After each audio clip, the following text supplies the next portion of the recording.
വന്നല്ലോ മുത്തപ്പ ഞാനിന്നു നിന്നുടെ മുന്നിൽ, ചാരേ മടപ്പുര തന്നിൽ നിന്നുടെ മുന്നിൽ.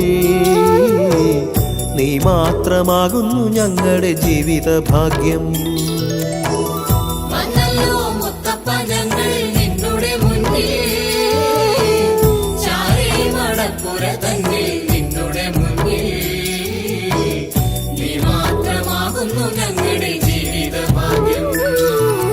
മനതാരിൽ മുത്തപ്പരൂപം തെളിയാനായി മോഹിച്ചു ഞങ്ങൾ. ഹൃദയത്തിൻ മടപ്പുരയിൽ ജ്വലിക്കേണം വിഗ്രഹമെന്നും. നിൻ പദം കണ്ടു നിറഞ്ഞു ഞങ്ങളുടെ കൺകൾ. എന്തിനോ തേങ്ങിക്കരഞ്ഞു നിൻമുഖം നോക്കി, എന്തിനോ തേങ്ങിക്കരഞ്ഞു നിൻമുഖം നോക്കി.